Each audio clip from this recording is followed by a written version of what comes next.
Hi everyone, welcome to this month's edition of the Pathways series. So we were deep in conversation, we just started, so I'm just gonna get my flow. We have, I think, a really strong edition this month. Gary is gonna bring us down to earth, help us find stillness, help tool us, skill us up with stillness tools, and also help us, I think, just to prepare for what I think will be a fantastic block again with Jennifer Hermer from HSA Canada, who is going to go a little bit deeper and wider on one-page profiles. Last month, she introduced this fantastic resource and tool for personalization, for being able to help somebody based on their strengths just from a glance. She's going to go wider and look at how this resource can help to connect and engage and work more effectively, efficiently with many of the stakeholders that we have in long-term care. But before that, I want to hand over to Gary and ask him to guide us through some stillness. Thank you. Thanks, Rahzeb, and welcome, everyone. Just a short, what I'm going to present, you can follow up and get more information from my book, Pathways to Stillness, Reflect, Release, Renew. And as an introduction to what we're doing, we say we are human beings, but most of the time we're actually human doings. I think it might have been Eckhart Tolle who I stole that from, but it's a really interesting distinction that we're more human doings. We're always busy, trying to control, fix, manage both our own lives and dealing with the major planetary things that we deal with now. And a lot of us are facing serious stress and burnout. But there's more to us than that monkey, we call it the monkey mind in Tai Chi. There's more to us, thoughts, emotions, and sense perceptions, and all of that. There's also, if you slow down a little bit, you might notice that there's somebody watching all that taking place, an awareness. And that's part of our being as human beings, but it gets covered over. And so touching that stillness, which is being, takes place. You can contact it in different ways. Basically, first by slowing down. So, what I want to share with you are a few movements based on Tai Chi that help us to get to the present moment, which is the other piece of the puzzle. Stillness is in the present moment. It equals peace, equals more quiet, and being able to observe the storm that's taking place. So I'm going to move my chair out here and invite you to try a couple of movements. So the first one is called Wu Chi, or standing meditation. And what I invite you to do is just put one thumb on your navel and then the other hand on top of that. Just stand comfortably. Maybe have your knees softened up a bit and drop your hips just comfortably. And you can have your eyes open or closed. And what we're doing, when you breathe in, try to pull your breath up under from your navel. And then as you breathe out, let the breath go out on its own and your stomach will expand a little bit. Okay, so just breathing in, drawing up under the navel, and breathing out, allowing your tummy to expand. A couple of times.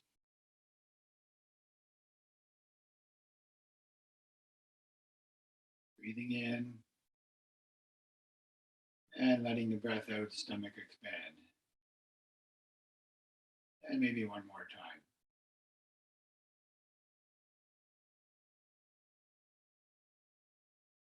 Okay, that's the first one. The second movement I'll show you is called the wave. So standing with your palms turned out, try to relax your shoulders and keep your elbows, don't lock your elbows when you go up, and try and relax your shoulders. So you take a breath, palms up, turn over, and float back down, just like you're trailing through water. Turn the palms out, and palms up, turn over, float back down. We'll do this a few times. Turn out, palms out. And you can put a little energy in your palms too, not making your fingers rigid, but just feeling like you're putting a little energy into the palms. Press down lightly, like you're going through water. And up again. Turn over again. Try to relax your shoulders. Your arms are lifting up, but not your shoulders. Again, nice breath. Back down. And let's do one more.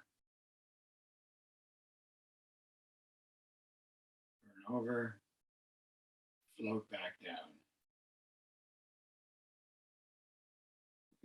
If I would recommend any one movement of these, and by the way, there are more instructions in my book about how to do these movements, but I would recommend this wave movement. If you steal a couple of minutes for yourself, 2 minutes, 5 minutes, that's all it takes to help you feel more relaxed. Let's do one more. This one is called Wave Your Hands Like a Cloud. So you breathe in,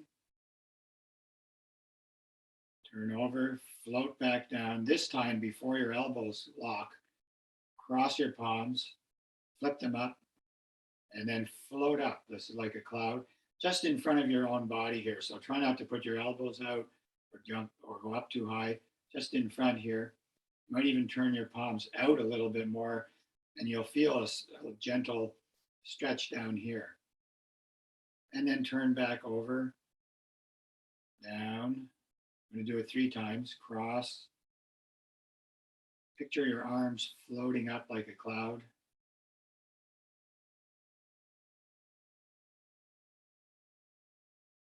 Once more, floating up.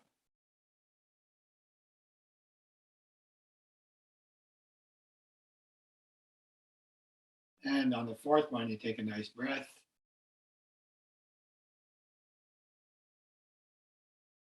And down. Okay, let's do one more of those. So the more often you do the practice, this stillness practice, the more relaxed you're going to feel, more peaceful.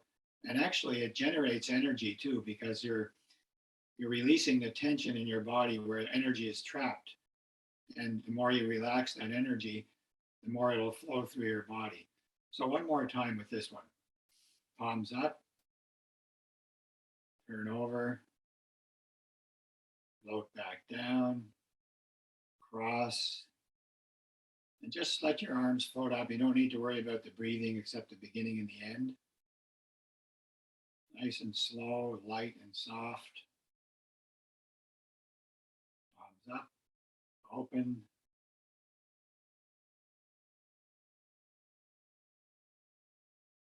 Okay, once again.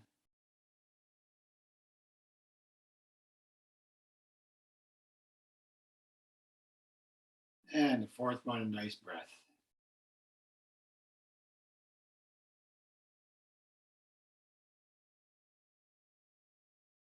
Okay, so it's good to do these movements more often for a short period of time rather than for a longer time, but less often. You'll notice that every time you do the movement each day, or maybe you can do it more than once a day if you feel like it, you'll feel that you get plugged in to that space more and more readily. And it will start calling you like, oh, you're not feeling too great today. I think I better do a few of those. Okay, thanks very much. And back to Ashley. Thanks very much for coming. Thanks so much, Gary.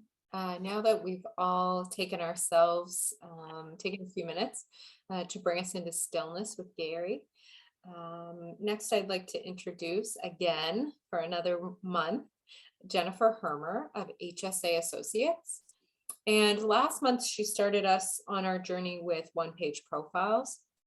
And if you remember way back a few months ago, we were talking about the different stakeholders and groups that it was a great time to reconnect with. She's going to marry the concept of the one-page profiles with those different groups and how we can use one-page profiles to strengthen our communications and our conversations with those particular groups. So I'll turn it over to you, Jennifer. Thanks for joining us again this month. Thank you for the invitation. It really is, it's an honor for me to share. I'm just not able to share my screen. I just need permission there. Oh, well, Rahzeb, we'll pass that over to you.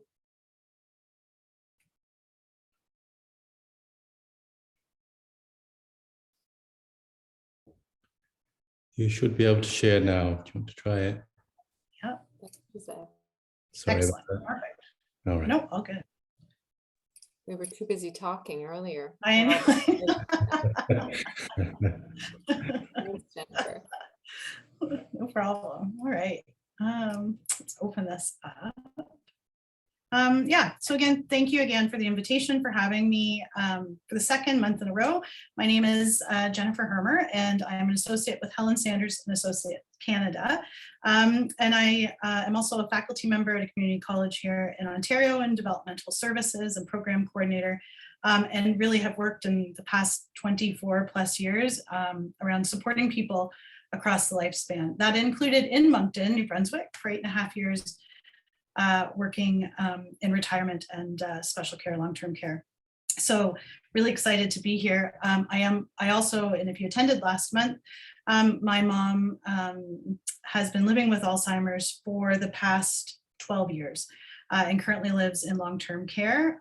And so part of this, it's a deeply personal journey for me in terms of understanding and wanting to change how we support people and honoring people. And it is my deep belief that person-centered approaches thinking is one of the ways we really can transform long-term care. And so these are some ideas around using the tool of one-page profiles to help with that process. When I talk about person-centered tools and person-centered approaches, one of the things as a practitioner that we commit to are 3 particular promises. The first promise is the promise to listen. It is a promise to act and a promise to be honest. As we are getting to know somebody, and when we think about in terms of long-term care, the transition, when we think about dementia, some of the loss that occurs, we're asking people to be vulnerable. And so we need to ensure that we are promising to listen without judgment, to listen without that fixing component, to demonstrate empathy, and to provide the space and hold the space for people to share. In that listening, we really want to also be curious and think about other things that maybe we want to know more about. I call them those like, moments. I want to know more about that, or tell me more, share, do you have more to share about that? So that we're really taking a full holistic approach to our listening, so that we're honoring people and what we're asking. We also promise to act. So we're listening, but then we're communicating and acting on those things.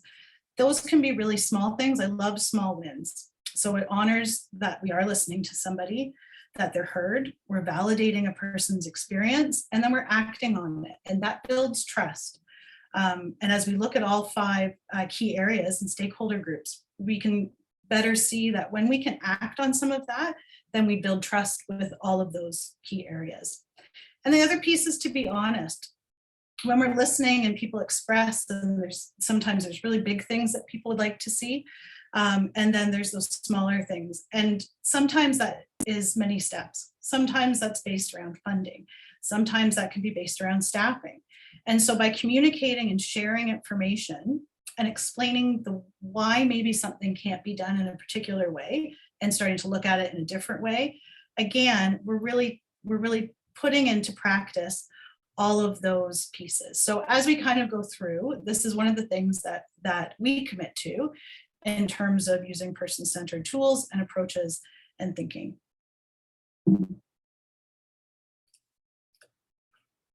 So quick review on one-page profiles. It seems like a simple tool, but can be used in so many different ways. It really includes 3 main headlines. So what people like and admire about me, or in this case, you can replace me with any of the organizations, stakeholders that we're talking about, what's important to me, and how to best support me. It's strength-based. As we work through the profiles, and if you were able to attend, and I believe the link is there if you want to go back and review my experience with my mom and using a one-page profile, it is not a list of the things that a person can't do. It's not deficit-based. It's all of the good stuff. And then even when things are difficult for the person, and I use that word very carefully because it's not someone being difficult, but when something is difficult, some tools and some ideas around how to support the person, the organization. It highlights key information in a really clear and succinct way. It's meaningful. So when we provide details, it's not just a list of things. It really helps support that and can build connection through that extra information. And then it's a living document. It's never one and done. We always want to check back and change based on, you know, all the different catalysts that can occur in our life.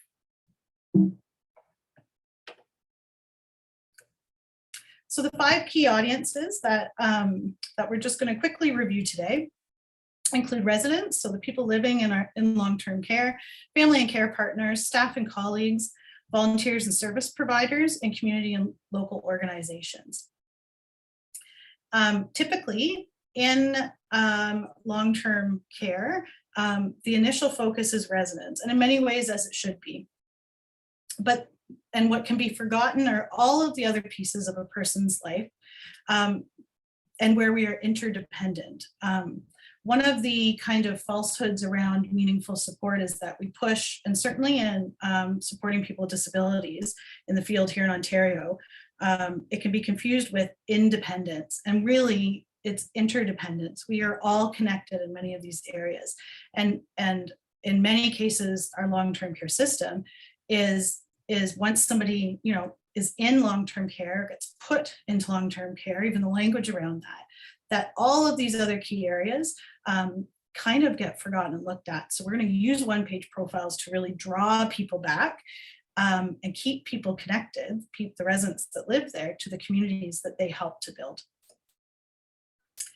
So like and admire, so you'll see a pattern in terms of maybe how I put this together. Like and admire, the things I really like about one-page profiles for residents is that, again, it's strength-based, it's accessible to everyone, the entire team. It's universal in terms of how it can be used. It honors the person first. We're that person first perspective that we're asking the person supported. We're getting information. It includes the resident in the transition into long-term care and makes them an active participant. And in that, it really promotes the doing with, not for, so that we're not just, you know, again, putting someone into long-term care, but they are part of it and having an opportunity to experience that intake. So it changes the culture of what that looks like. And how is it important to, and how does it best support residents in long-term care? Well, it really takes the guesswork out of having new team members, or when somebody new moves into the long-term care, that it gives specific examples and information about the person, and as a quick snapshot so someone can quickly get to know what works best. As a result, this increases safety. So when we know and understand how people communicate best, if we're able to identify that when I'm agitated, I tend to pace, but if you can redirect me by asking me about my husband. It provides consistency and support. So if you have, part-time person or a new person working, you could have agency staff coming in to support. That this quick snapshot really highlights the main details by sharing that specific information. It supports communication in the way that the person supported communicates best. And because of that, it also creates a proactive, where we're creating a culture where we're not waiting for something to go wrong, for a quote unquote behavior to occur, but that we are supporting somebody in a meaningful way, in a way that they have identified works best for them. Please feel free to, you can check or ask questions in chat at any point in time. I'm happy to go back and have a look. When we look at family and care partners, things I like and admire about one-page profile in this case, again, that's strength-based. So we're thinking about the family and seeing them as from a strength-based perspective. And I'll come back to that. Again, that it's accessible. This is a pretty accessible tool that if we can promote and share this with family, even grandkids could fill out a form around, their grandmother, around what they like and admire about their grandmother. Or what they like and admire about being a member of the family. It's really how you use it and position it and kind of what you want to get out of it. It respects the personal history of the family, what they want to share, what they don't want to share. It allows the family to have a voice. I know in my own personal experience that the journey to long-term care for my mom was very difficult. I was exhausted. Our family was exhausted. We wanted her to be safe and have good support. We were all afraid of long-term care and what that could mean for my mom. And we really didn't always feel like we were part of the process. And that was really challenging.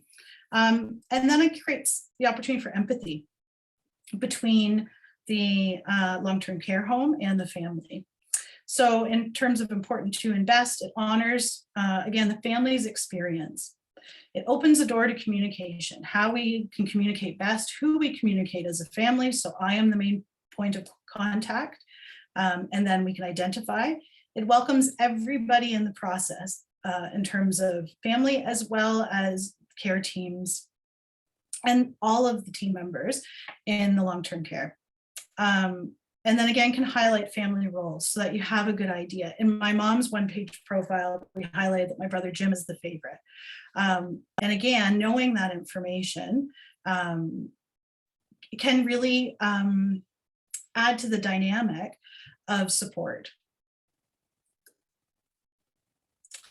When we look at staffing and colleagues, so things I like and admire about that, again, and it's repetitive, and you can start to see how they all kind of branch over into each other. Again, it's strength-based. When staff, team members, colleagues can identify the things that people like and admire about them in their work.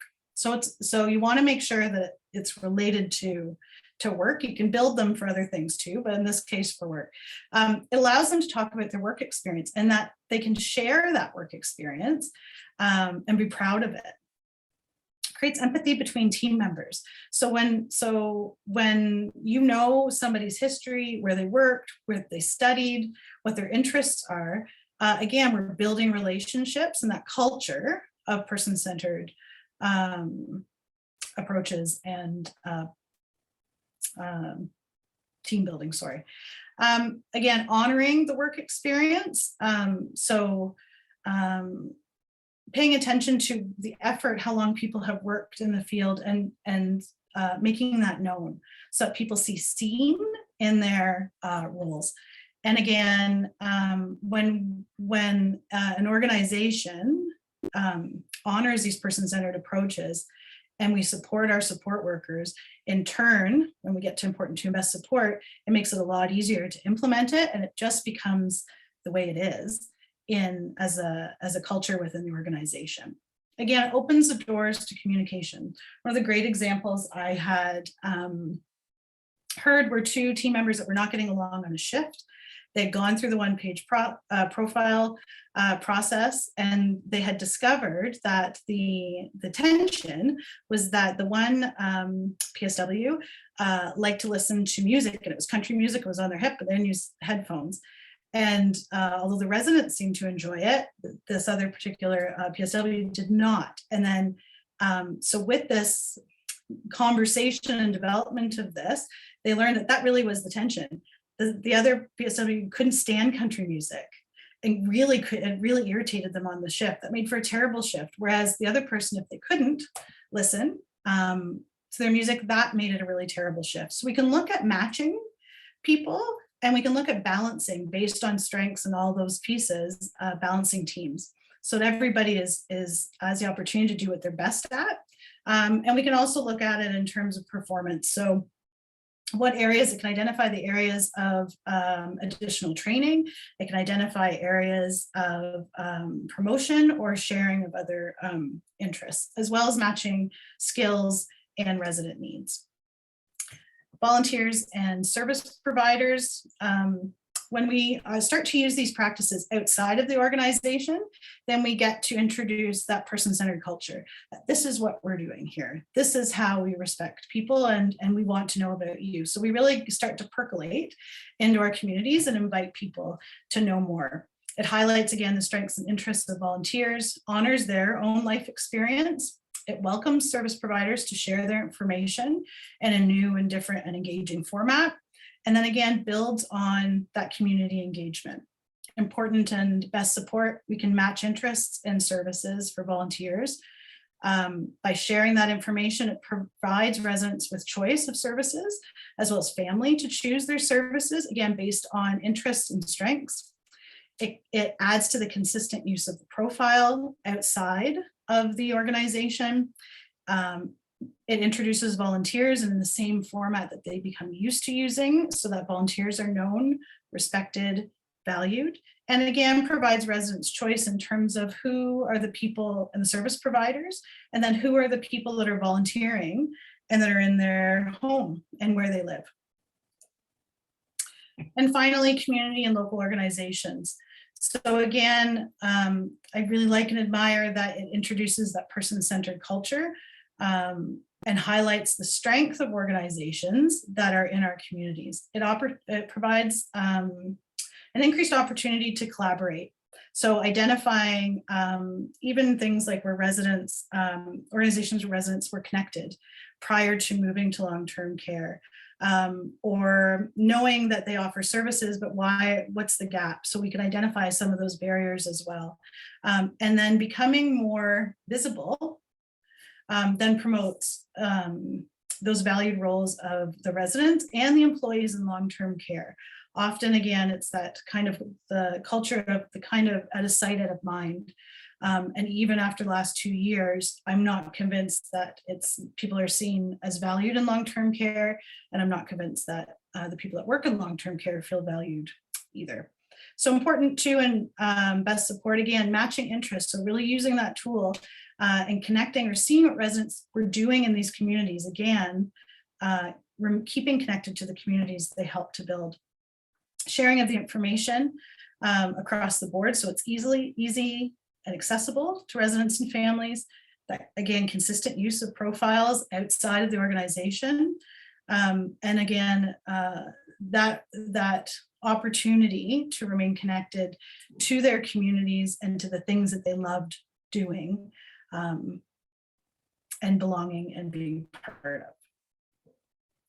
And that is it. That is my information, my email, if you have any other questions. And if you're interested in my one-page profile with HSA, you can click on that link and you can learn more about me there. Thanks so much. Thank you.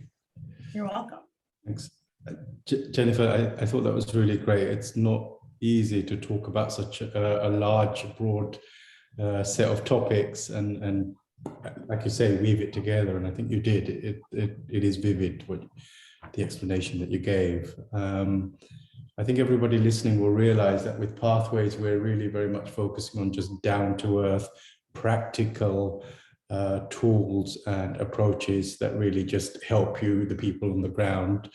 And you can do a lot independently and then together as a team.